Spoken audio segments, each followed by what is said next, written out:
L'émissaire américain pour la Syrie a annoncé un accord de cessez-le-feu entre la Syrie et Israël. Benyamin Netanyahou et le président intérimaire syrien Ahmad al-Shareh ont validé l'accord qui a également reçu le soutien de la Turquie et de la Jordanie. Le président intérimaire syrien s'est engagé à protéger les minorités de son pays. Les violences intercommunautaires ont fait plus de 700 morts. Les affrontements ont éclaté dimanche de la semaine dernière dans la province à majorité druze de Souyeda, dans le sud du pays. Les forces gouvernementales sont intervenues et ont pris le parti des Bédouins contre les Druzes. Israël a réagi et lancé des dizaines de frappes aériennes sur des convois de militaires du gouvernement pour les contraindre à se replier. L'aviation israélienne a également ciblé le ministère syrien de la Défense dans le centre de Damas. Le président intérimaire syrien accuse Israël d'avoir poussé le pays vers une phase dangereuse qui menace la stabilité.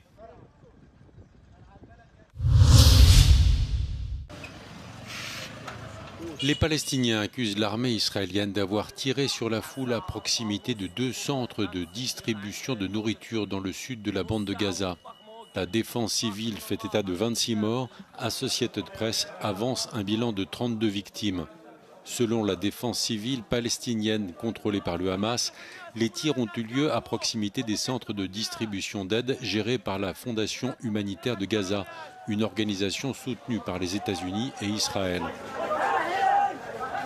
Plusieurs témoins, interrogés par l'agence France Presse, accusent des soldats israéliens d'avoir ouvert le feu au moment où des Palestiniens venaient chercher de la nourriture.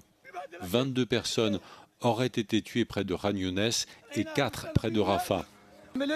À proximité du centre près de Rafah, l'armée israélienne dit avoir repéré plusieurs suspects qui s'avançaient vers des soldats. Les suspects auraient refusé de s'éloigner et des soldats auraient procédé à des tirs de semonce. L'armée israélienne dit examiner l'incident.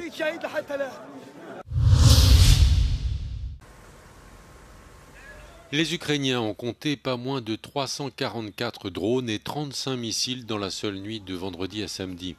Les attaques russes sont devenues bien plus massives qu'elles ne l'étaient. Ces derniers temps, l'Ukraine est visée en une nuit par davantage de drones que la Russie ne tirait pendant des mois entiers en 2024. La dernière vague de bombardements a visé tout particulièrement le port d'Odessa et sa banlieue. La police ukrainienne compte 1 mort, 6 blessés et d'importants dégâts. Plus au nord et à l'est de Dnipro, la ville de Pavlohrad a également été frappée et plusieurs immeubles d'habitation partiellement détruits. Dans cette même région de Dnipro, un missile s'est abattu sur la localité de Vassilkivska et y a tué 2 personnes. De leur côté, les Russes disent avoir abattu 83 drones ukrainiens en Russie, dont 16 au-dessus de la région de Moscou.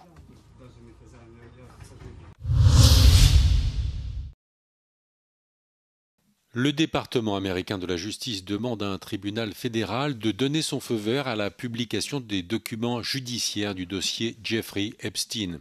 Une partie de l'électorat trumpiste réclame depuis des années la publication d'une supposée liste secrète des clients de Jeffrey Epstein.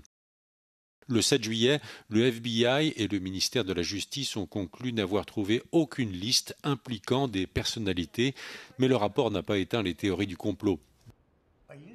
Dans un nouveau rebondissement, Donald Trump réclame au moins 10 milliards de dollars à titre de réparation au Wall Street Journal. Le quotidien conservateur dit avoir retrouvé une lettre embarrassante datée de 2003, signée Donald Trump et adressée à Jeffrey Epstein. Donald Trump dénonce un article mensonger et diffamatoire. Au moins 30 personnes ont été blessées, dont plusieurs grièvement à Los Angeles, où une voiture a foncé sur un groupe qui attendait devant l'entrée d'une boîte de nuit.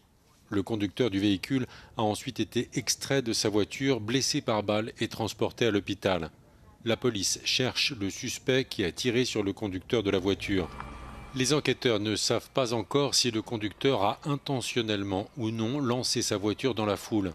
Le drame a eu lieu à East Hollywood, non loin du Sunset Boulevard et du Walk of Fame.